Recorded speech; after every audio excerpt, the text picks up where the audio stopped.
generate ample opportunities in rural areas so that migration is an option for families. The details are in Annexure A. Domestic best practices will be incorporated, and appropriate technical and financial assistance will be sought from multilateral development banks. In Phase 1, 100 developing agri-districts will be covered. Nirbharta in pulses. Our government is implementing the National Mission for Edible Oilseed for achieving Atmanirbharta in edible oils. Our farmers have the capability to grow enough for our needs and more. 10 years ago, we made concerted efforts and succeeded in achieving near self-sufficiency in pulses. Farmers responded to the need by increasing the cultivated area by 50%, and government arranged for procurement and remunerative prices. Since then, with rising, increased significantly. Our government will now launch a 6-year mission for Atmanirbharta in pulses, with a special focus on tur, urad and masoor. Details are in Annexure B. Central agencies such as NAFED and NCCF will be ready to procure these who register with these agencies and enter into agreements. Comprehensive program for vegetables and fruits. It is encouraging that our people are increasingly becoming aware of a society becoming healthier.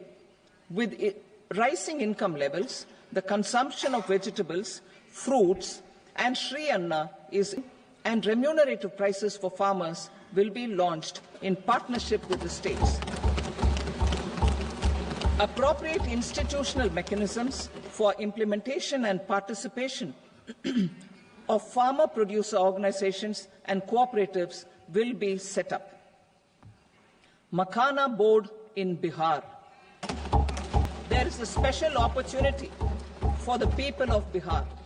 A Makhana board will be established in the state to improve production, processing, value addition and marketing of Makhana. The people engaged in these activities will be organized into FPOs.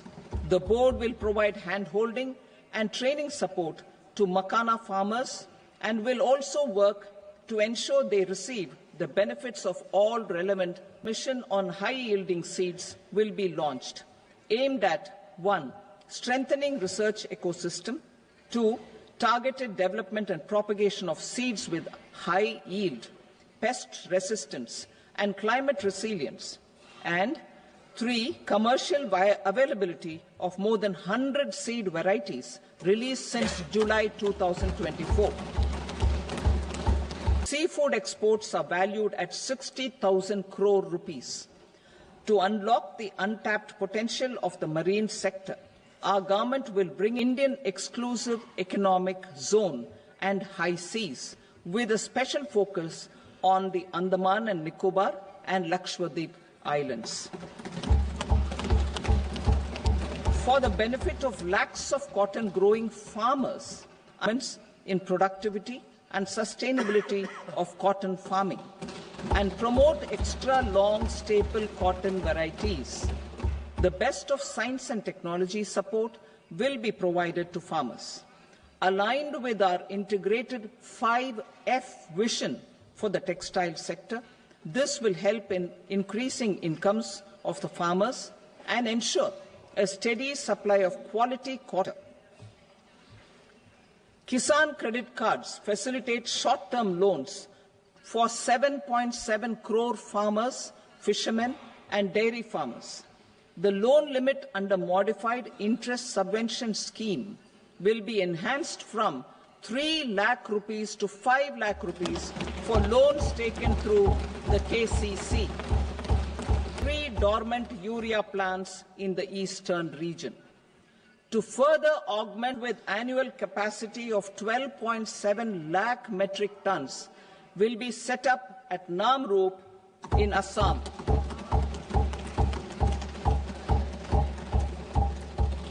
India Post with 1.5 lakh rural post offices, complemented by the India Post Payment Bank and a vast network of 2.4 lakh Dak Sevaks, will be repositioned to act as a catalyst for the rural economy.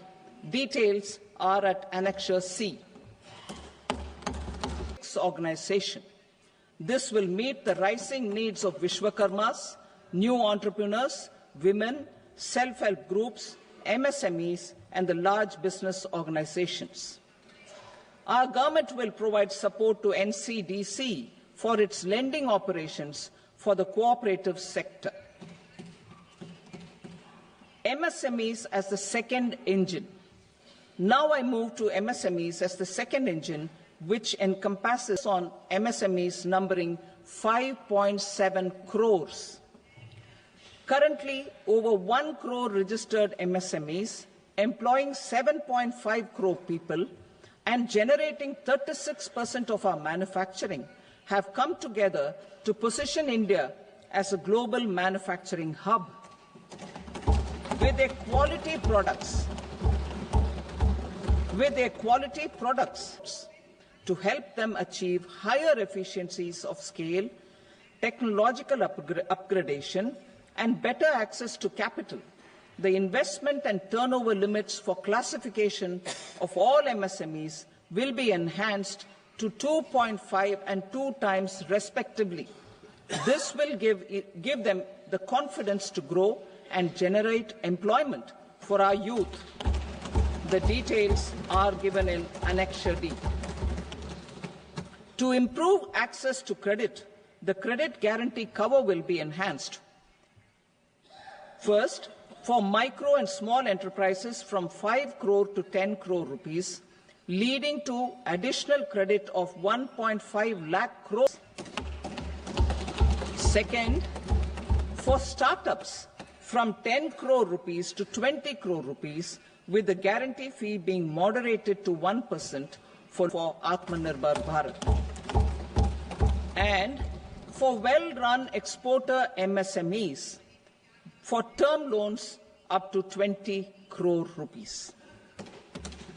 Also for the micro enterprises, we will introduce customized credit cards with a 5 lakh rupee limit for micro enterprises registered on Udyam portal. Fund of funds for startups. The alternate investment fund, AIFs, for startups have received commitments of more than 91,000 crores rupees. These are supported by the fund of funds set up with the Government of India's contribution of 10, and a fresh contribution of another 10,000 crore rupees will be set up. A new scheme will be launched for 5 lakh women, scheduled castes and scheduled tribes, first-time entrepreneurs. This will provide term loans up to 2 crore rupees during the next 5 years. The scheme will incorporate lessons from the successful Stand Up India scheme. Online capacity building for entrepreneurship and managerial skills will also be organized. Measures for labor-intensive sectors. To promote employment, and our government will undertake specific policy and facilitation measures. To enhance the productivity, quality, and competitiveness of India's footwear and leather sector, a focused product scheme will be implemented. The scheme will support design for production of non-leather quality footwear, besides the support for leather footwear and products. The scheme is expected to facilitate employment for 22 lakh persons, generate over 4 lakh crore rupees, and exports of over for the toys sector.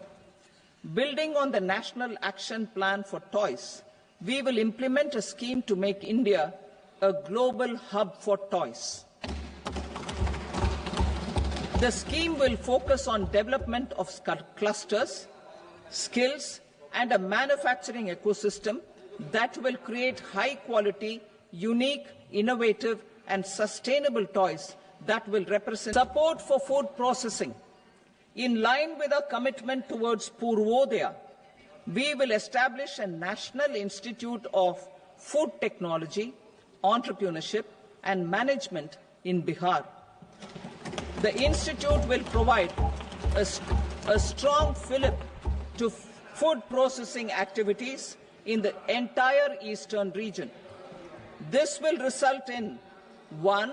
Enhanced income for the farmers through value addition to their produce, and 2. Manufacturing mission, furthering making small, medium and large industries for furthering Make in India by providing policy support, execution roadmaps, governance and monitoring framework for central ministries and states.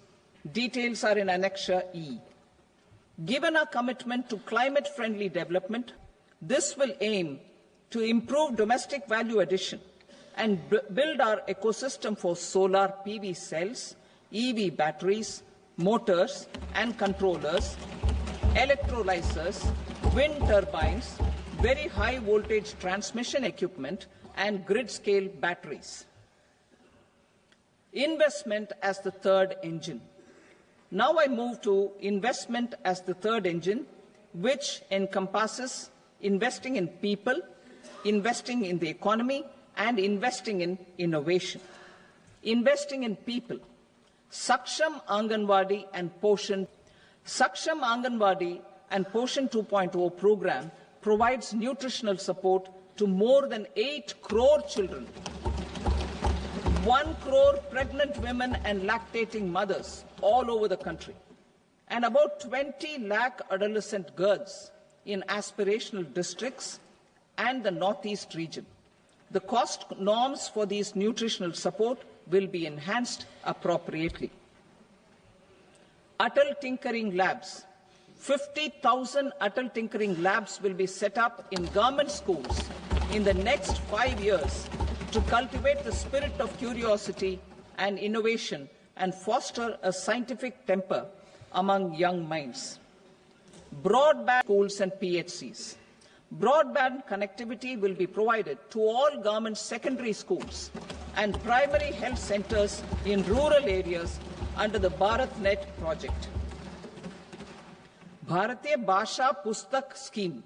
We propose to implement a Bharatiya Bhasha Pustak scheme to provide digital form Indian language books for schools and for higher education.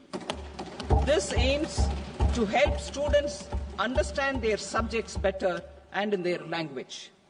National Centers of Excellence for Skilling. Building on the initiative announced in the July 24 budget, 5 national centers of excellence for skilling will be set up with global expertise and partnerships to equip our youth with the skills required for Make for India, Make for the World manufacturing. The partnership will cover curriculum design, training of trainers, and a skills certification framework and periodic reviews. Expansion of capacity in IITs. Total number of students in 23 IITs has increased 100% from 65,000 to 1.35 lakh in the past 10 years.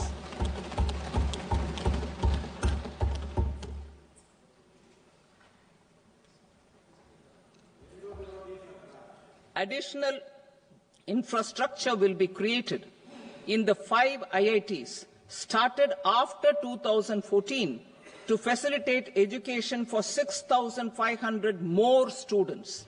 Hostel and other infrastructure capacity at IIT Patna will also be expanded.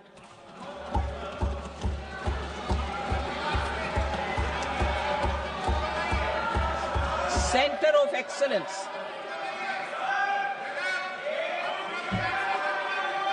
Center of Excellence in AI for Education. I had announced 3 centers of excellence in artificial intelligence for agriculture, health and sustainable cities in 2023. Now a center of excellence in artificial intelligence for education will be set up with a total outlay of 500 crores. Expansion of medical education. Postgraduate medical education seats in 10 years, an increase of 130%. In the next year, 10,000 additional seats will be added in medical colleges and hospitals towards the goal of adding 75,000 seats in the next 5 years. Setting up of daycare cancer centers in all district hospitals in the next 3 years. 200 centers will be established in 25-26 itself. Strengthening urban livelihoods.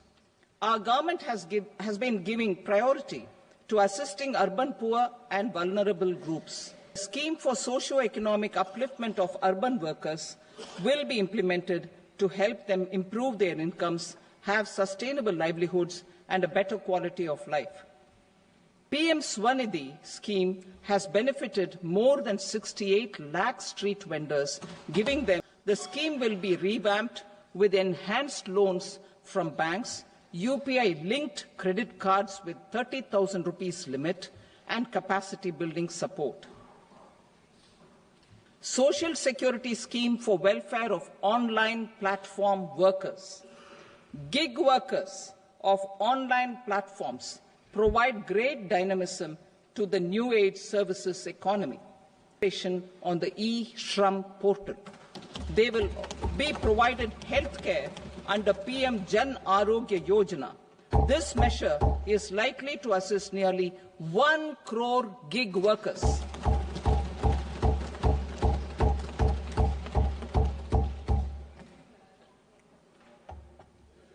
Investing in the economy. Public-private partnership that can be implemented in PPP mode. States will also be encouraged to do so and can seek support from the India Infrastructure Project Development Fund, which is a scheme to prepare PPP proposals. Support to states for infrastructure. An outlay of 1.5 lakh crore is proposed for the 50-year interest-free loans to states for capital expenditure and incentives for reforms. Building on the success of the first asset monetization plan announced in 2021, the second plan for 2025 to 30 will be launched to plough back capital of 10 lakh crore in new projects. Regulatory and fiscal measures will be fine-tuned to support the plan.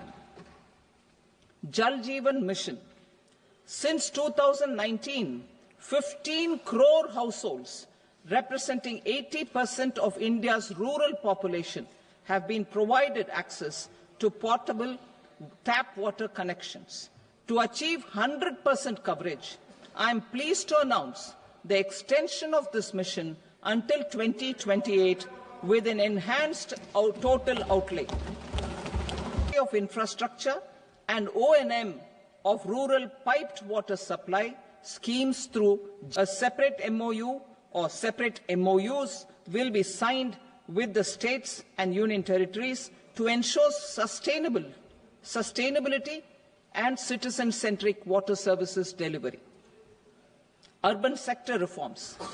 Building on the July budget proposals, urban sector reforms related to governance, municipal services, urban land and planning will be incentivized. Urban Challenge Fund.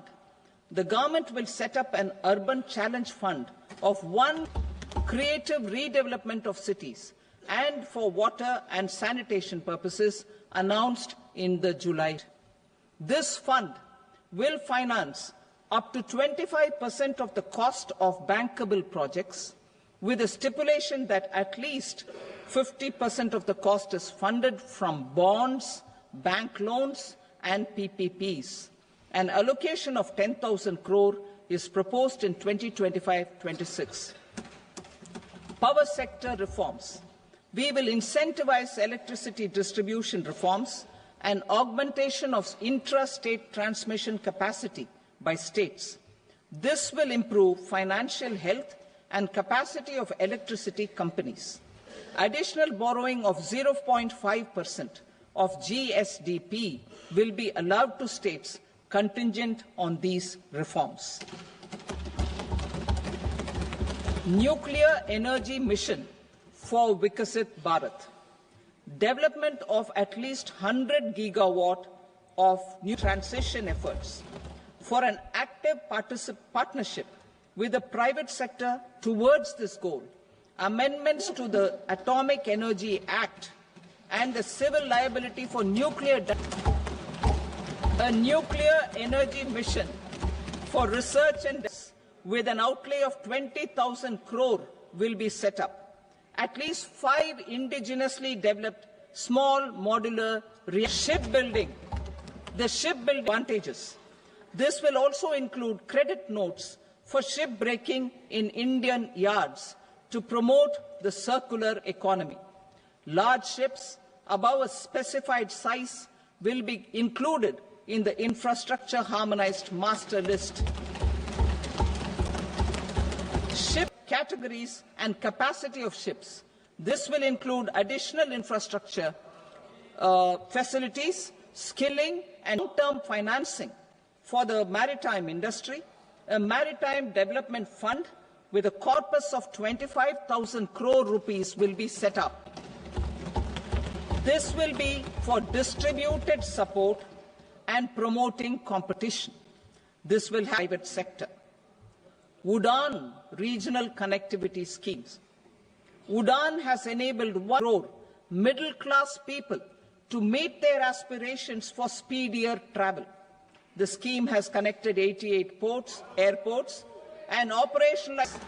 A modified UDAN scheme will be launched to enhance regional 20 new destinations and carry 4 crore passengers in the next 10 years.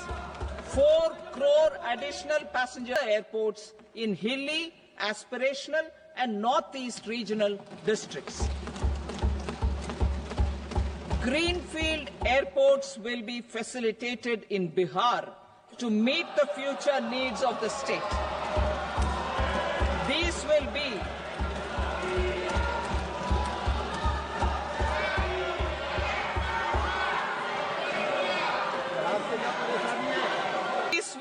in addition to the expansion of the capacity of Patna Airport and a brownfield airport in Beta. Financial support will be provided for the Western Kosi Canal ERM project, benefiting a large number of farmers, cultivating over 50,000 hectares of land in the Mithilanchal region of Bihar. Mining sector reforms. Mining sector reforms, including those for minor minerals, will be encouraged through sharing of best practice state mining index. A policy for recovery of critical minerals from tailings will be brought out. Under the special window for affordable and mid-income housing, SWAMI, 50,000 dwelling units in stressed housing projects have been completed and keys handed over to home buyers. Another 40,000 units will be completed in 2025, further helping middle-class families for apartments while also paying rent for their current dwellings. Building on this success, SWAMI Fund 2 will be established as a blended finance facility with contribution from the government, banks and private investors. This fund of 15,000 crore rupees will aim for expeditious completion of another 1 lakh units. Furthering PPPs and assisting the private sector in project planning, access to relevant data and maps from the PM Gati Shakti portal will be provided. Tourism for employment-led growth. Top 50 tourist destination sites in the country will be developed in partnership with states through hotels in these destinations will be included in the infrastructure. The following measures will be taken for facilitating employment-led growth, organizing skill development programs for our youth, including in institutes of hospitality management, providing nations, providing performance-linked incentives to states for effective destination management, including tourist amenities, cleanliness, and marketing efforts, and introducing streamlined e-visa facilities along with visa fee waivers for certain tourist groups. Continuing with the emphasis on places of spiritual and religious significance related to the life and times of Lord Buddha. Medical tourism and healing with the private sector, along with capacity building and easier visa norms. Investing in innovation to implement private sector-driven research, development and innovation initiatives announced in the July budget, I am now allocating 20,000 crore rupees for this purpose. A deep tech initiative. In the next 5 years, under the PM Research Fellowship Scheme, we will provide 10,000 fellowships against financial support. The second gene bank with 10 lakh germplasm lines will be set up for future food and nutritional security. This will provide conservation support to both public and private sectors for genetic resources. We will start a national geospatial mission to develop This mission will facilitate modernization of land records, urban planning, and design of infrastructure projects. A Gyan Bharatam mission for survey, documentation, and conservation of our manuscript heritage with academic institutions, museums, libraries, and private collectors will be undertaken to cover more than 1 crore manuscripts for knowledge sharing. Now I move to exports as the fourth engine. We will set up an export promotion mission with sectoral and ministerial targets driven jointly by the Ministries of Commerce, cross-border factoring support to MSMEs to tackle non-tariff measures in overseas markets. A digital public infrastructure, Bharat Trade Net, for international trade will be set up as implement the Unified Logistics Interface Platform. The BTN will be aligned with international practices. Support will be provided to develop domestic manufacturing capacities for our economy's integration with global supply chains. Sectors will be identified based on objective criteria. Groups with participation of senior officers and industry representatives will be formed for select products and supply chains. Through this, there are huge opportunities related to industry's high skills and talent. Our youth have both. Our government will support the domestic electronic equipment industry to leverage this opportunity for the benefit of our youth. A national framework will be formulated as guidance to states for promoting global capability centers in emerging Tier 2 cities. This will suggest measures increasing availability of talent and infrastructure, building bylaw reforms, and mechanisms for collaboration with industry. Our government will facilitate upgradation of infrastructure and warehousing for air cargo. Protocol will be streamlined and made user-friendly. Reforms as the fuel, such as faceless assessment, 2, taxpayer charter, 3, faster returns, 4, or 99% returns being on self-assessment, and 5, Vivad Se Vishwas scheme.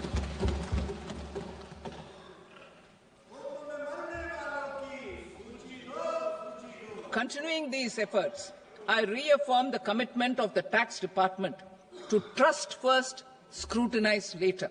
I also propose to introduce the new income tax bill next week. I will detail the indirect taxes in Part B. Financial sector reforms. The FDI limit for the insurance sector will be raised from 74 to 100%. This enhanced limit will be available for those companies which invest the entire premium in India. The current guardrails and conditionalities associated with foreign investment will be reviewed and simplified. The services of India Post Payment Bank will be deepened and expanded in rural areas. NABFID will set up a partial credit enhancement facility for corporate bonds for infrastructure. Public sector banks will develop Grameen Credit Score framework to serve the credit needs of SHG members and people in rural areas. A streamlined system for periodic procedures for speedy approval of company mergers will be rationalized. The scope for mergers will also be widened and the process made simpler. As proposed in the interim budget, we signed bilateral investment treaties with 2 countries in 2024 to encourage sustained foreign investment, and in the spirit of First Develop India, the current model BIT will be revamped and made more investor-friendly. In the last 10 years, in several aspects, including financial and non-financial, we are determined to ensure that our regulations must keep up with technological innovations and global policy developments and employment. Through this framework, we will update regulations that were made under old laws. To develop this modern, flexible, people-friendly and trust-based regulatory framework appropriate for the 21st century, I propose 4 specific measures. A high-level committee for regulatory will be set up for a review of all non-financial sector regulations, certifications, licenses and permissions. The committee will be expected to make recommendations within a year.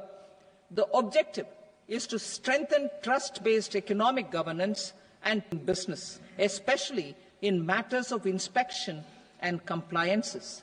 States will be encouraged to join in this endeavour.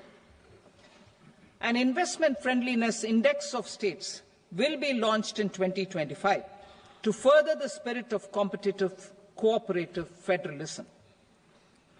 Under the Financial Stability and Development Council will be set up to evaluate impact of the current financial regulations and subsidiary instructions. It will also formulate a framework in the Jan Vishwas Act 2023. More than 180 legal provisions were decriminalized. Our government will now bring up the Jan Vishwas Bill 2.0 to decriminalize more than 100 provisions in various laws. I now move to fiscal policy. In the July budget, I had committed to staying the fiscal deficit each year such that central government debt remains on a declining path as a percentage of the GDP. The roadmap for the next 6 years has been detailed in the FRBM statement. Revised estimates for 2024-25. The revised estimate of the total receipts other than borrowings is 7 lakh crore rupees. The revised estimate of the total expenditure is 47.1, of which the capital expenditure is about 10.18 lakh crore rupees. The revised estimate of the fiscal deficit is 4.8% of the GDP. Budget estimates for 25-26. Coming to 25-26, the total receipts other than borrowings and total expenditure are estimated at 34.96 lakh crore rupees and 50.65 lakh crore rupees respectively. The net tax receipts are estimated at 28.37 lakh crore rupees. The fiscal deficit is estimated to be 4.4% of GDP. To finance the fiscal deficit, the net market borrow 4 lakh crore. The balance financing is expected to come from small savings and other sources. The gross market borrowings are estimated at 14.82 lakh crore rupees. I will now move to Part B.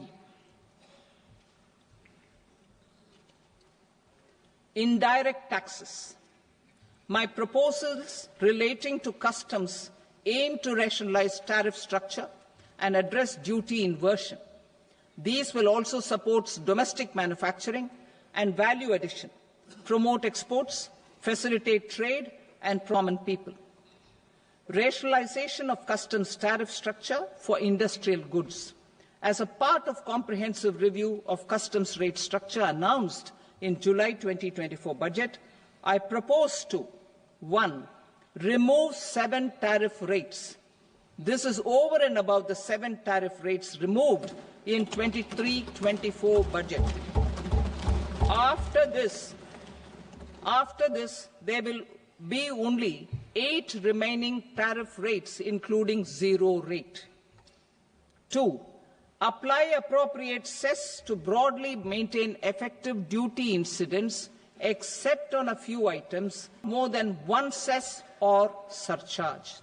Therefore, I propose to exempt social welfare surcharge on 82 tariff lines that are subject to a cess. To provide relief to patients, particularly those suffering from cancer, rare diseases, and other severe chronic diseases, I propose to add 36 life-saving drugs and medicines to the list of medicines fully exempted from basic custom duty.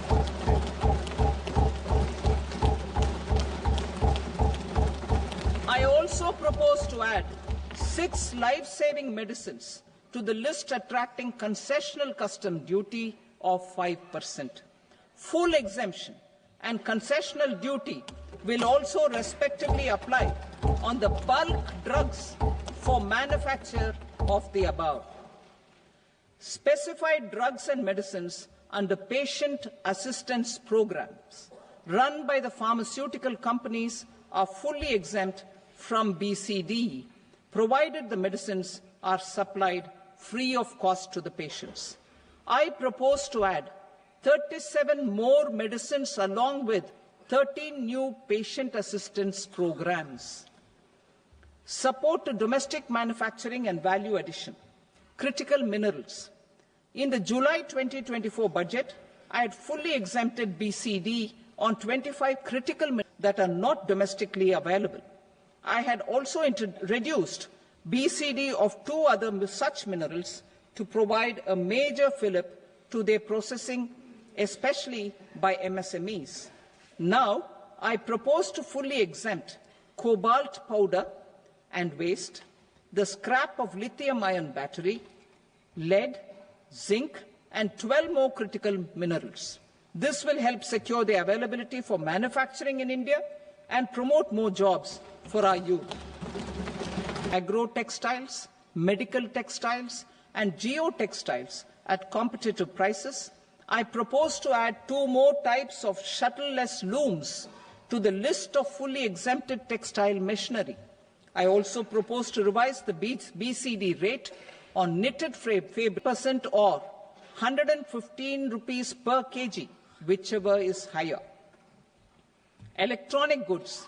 In line with our Make in India policy and to rectify inverted duty structure, I propose to increase the BCD on interactive flat panel display from 10% to 20% and reduce the BCD to 5% on open cell and other components.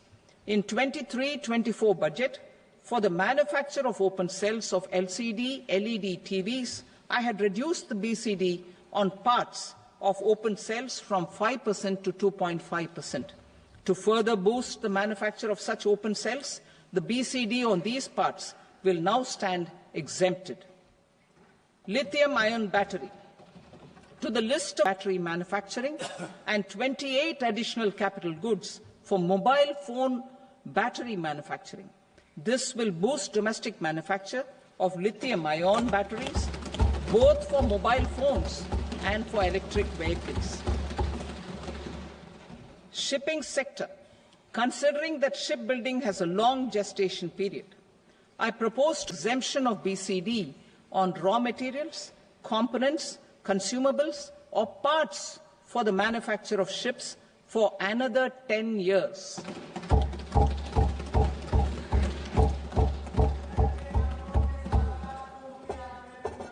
I also propose the same dispensation for shipbreaking to make it more competitive.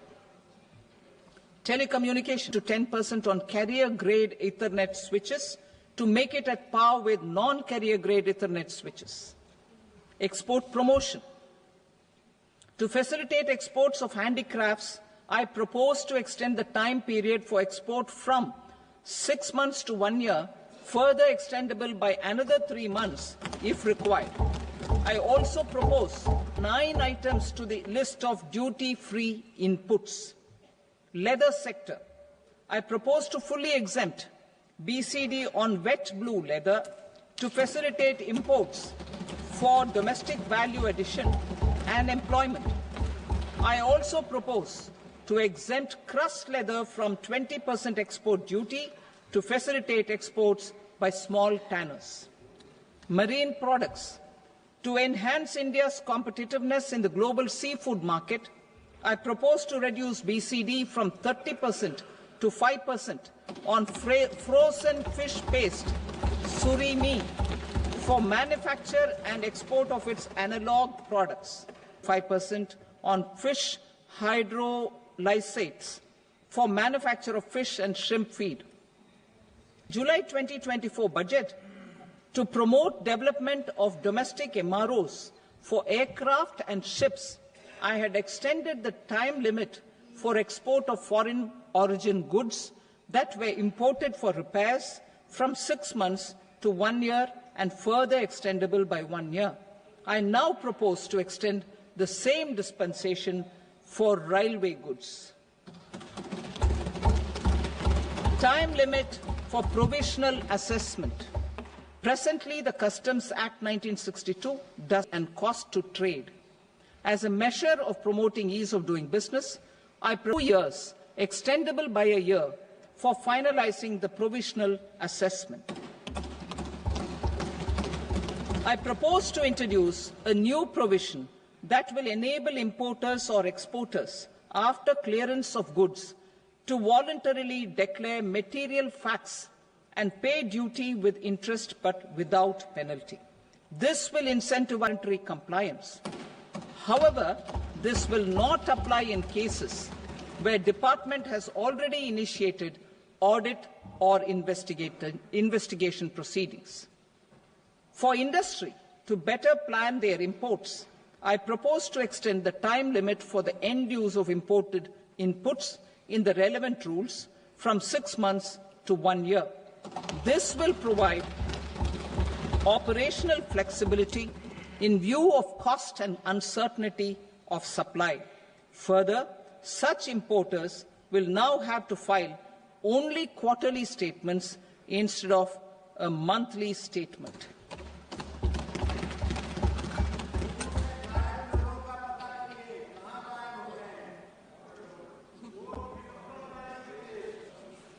In Part A, I have briefly underlined taxation reforms as one of key reforms to realize our vision of Vikasit Bharat. In respect of criminal law, our government had earlier ushered in Bharatiya Nyaya Sanhita, August House, and the country that for new income tax bill of Nyaya in its drafting as well.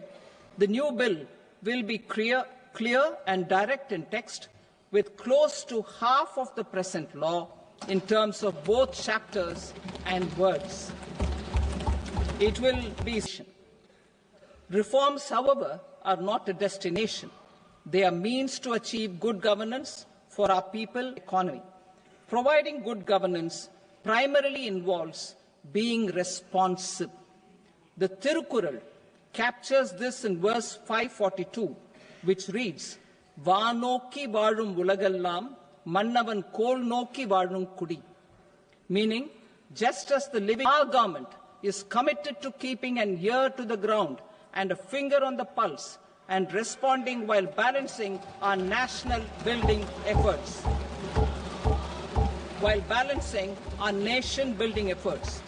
The following measures will detail just how our government will, under the guidance of PM Modi, has taken steps to understand and addressing measures will detail just how our government, under the guidance of PM Modi, has taken steps to understand and address the needs voiced by our citizens. My tax proposals are guided by this spirit. The objectives of my proposals are as follows. Personal income tax reforms with special focus on middle class. Rationalization of TDS and TCS for easing difficulties. Encouraging voluntary compliance. Reducing compliance burden. Ease of doing business. Employment and I will come to my proposal on personal income tax towards the end. TDS and TCS, rationalization for easing difficulties. I propose to rationalize tax deduction at source, TDS, by reducing the number of rates and thresholds above which TDS is deducted. Further, threshold amounts for tax deduction will be increased for better clarity and uniformity. The limit for tax doubled from the present 50,000 rupees to 1 lakh rupees.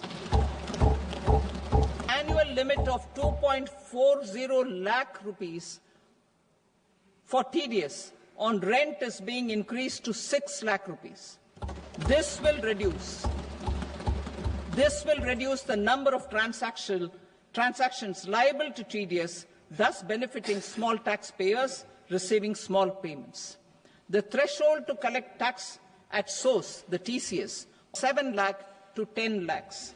I also propose to remove TCS on remittances. Such remittances is out of a loan taken from a specified financial institution. Both TDS and TCS, to prevent such compliance difficulties, I propose to omit the TCS. I also propose that the provisions of the higher TDS deduction will now apply only in non-PAN cases. In July 2024, the delay for payment of TDS up to the due date of filing statement was The government under the leadership of Prime Minister Modi believes in Sabka Saath, Sabka Vikas, Sabka Vishwas and Sabka Prayas. In line with this, we brought in updated return facility in 22 for voluntary compliance by taxpayers who had omitted to report their correct income. Our trust in taxpayers was proved right. Nearly 90 lakh taxpayers voluntarily updated their incomes by paying additional tax. Taking this trust further, I now propose returns for any assessment year from the current limit of 2 years to 4 years. I propose to reduce the compliance burden for small charitable trusts and institutions by increasing their period of registration from 5 years to 10 years. It is also proposed that disproportionate consequences do not arise for minor defaults such as incomplete applications filed by charitable entities. Presently, taxpayers can claim the annual value of self-occupied properties as nil only on the fulfillment of certain conditions. Considering the difficulties faced by taxpayers, it is proposed to allow the benefit of 2 such self-occupied properties without any condition. To streamline the process of transfer pricing and to provide an alternative to yearly examination, I propose to introduce a scheme for determining arm's length price of international transaction for a block period of 3 years. This will be in line with global best practices. With a view to reduce litigation and provide certainty in international taxation, the scope of safe harbour rules is being expanded. A number of senior and very senior citizens have very old national savings schemes accounts. As interest is no longer payable on such accounts, I propose to exempt withdrawals made from NSS by individuals on or after 29th August 2024. I am also proposing to allow similar treatment to NPS Vatsalya accounts as is available to normal NPS accounts subject to overall limits. In my speech in July 2024, I had promised that all processes, including giving effect to appellate orders, shall be digitalized and made paperless over the next 2 years. So I'm happy to announce that digitalization is being made operational now. In July 2024, we brought in the Vivad Se Vishwas scheme to resolve income tax disputes pending in appeal.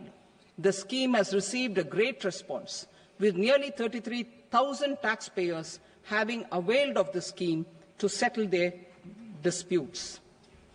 I have a few proposals to promote investment and employment. It is proposed to provide a presumptive taxation regime for non-residents who provide services to a resident company that is establishing or operating an electronics manufacturing facility. I further propose to introduce a safe harbour for tax certainty for non-residents who store components for supply to specified electronics manufacturing units. Presently, the tonnage tax scheme is available only to sea-going ships. The benefits of existing tonnage tax scheme are proposed to be extended to inland vessels registered under the Indian Vessels Act 2021 to promote inland water transport in the country. Extension for incorporation of startups.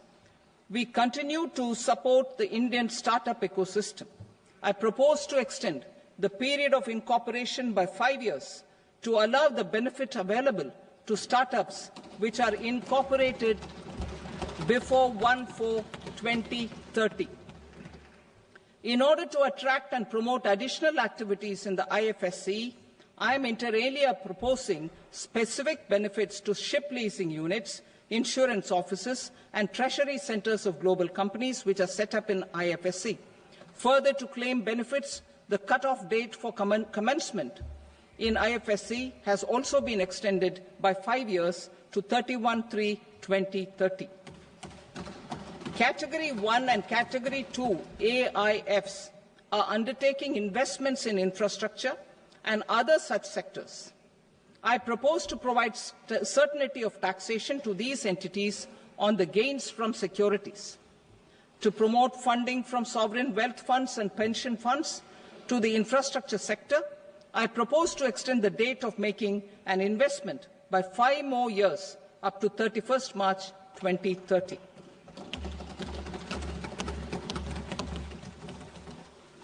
Personal income tax reforms with special focus on middle class.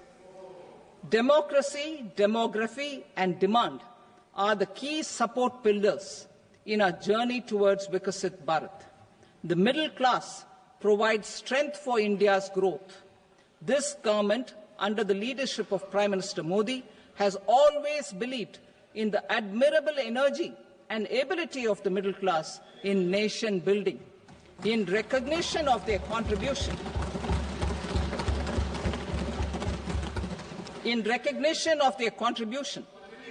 we have periodically reduced their tax burden.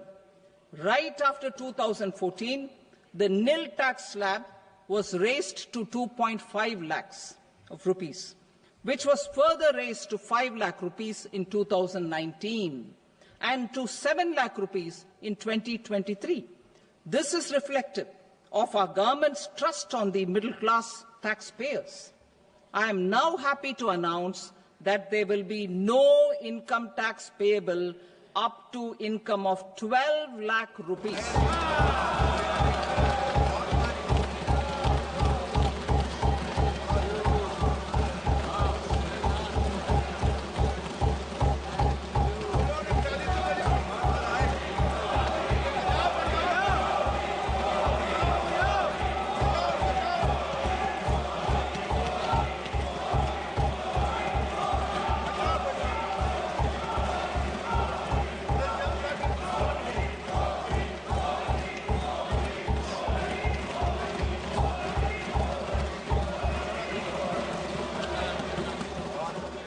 So, average income of 1 lakh per month, other than the special rate income such as capital gains, under the new regime.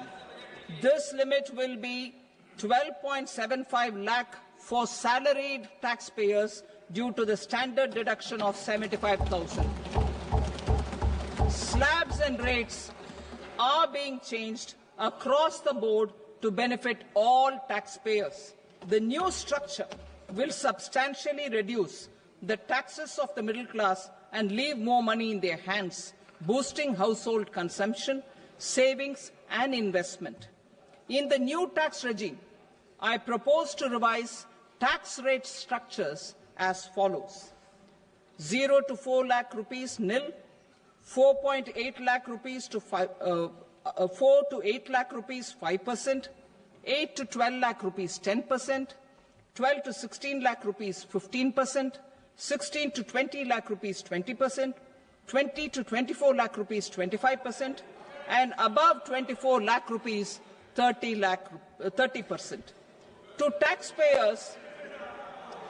taxpayers up to 12 lakh of normal income, other than special rate income such as capital gains. I read that again.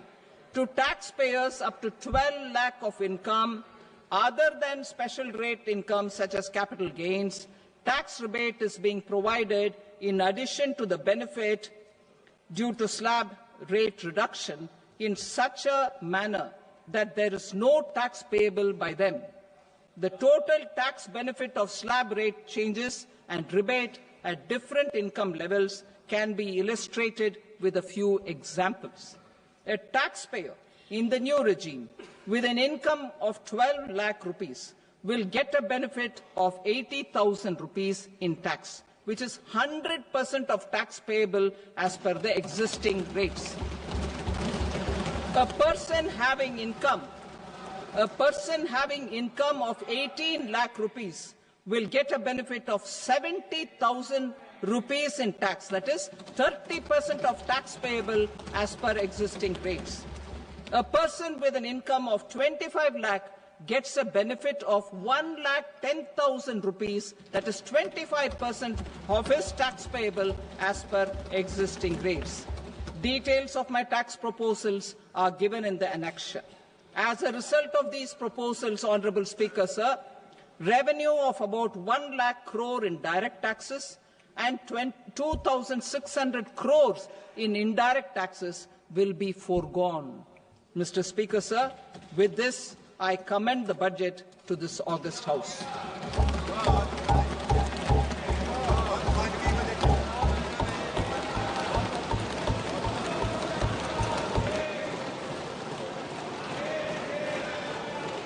Item number 2, Srimati Nirmala Sitharaman. Sir, with your permission, I rise to lay on the table the following statements under Section 3(1) of the Fiscal Responsibility and Budget Management Act 2003, medium-term fiscal policy cum fiscal policy strategy statement and macroeconomic framework statement. Item number 3, Srimati Nirmala Sitharaman.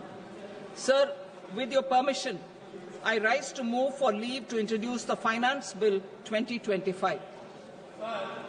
प्रश्न ये है कि विधेयक को पुनर्स्थापित करने की अनुमति प्रदान की जाए।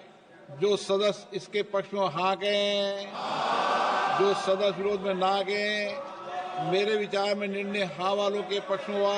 हाँ वालों के पक्ष में अनुमति प्रदान की जाती है। माननीय मंत्री जी, अब विधेयक को पुनर्स्थापित करें। Sir, I introduce the bill. Thank you. सभा की कार्रवाई सोमवार दिनांक 3 फरवरी 2025 को प्राप्त 11 बजे तक के लिए स्थगित की जाती है।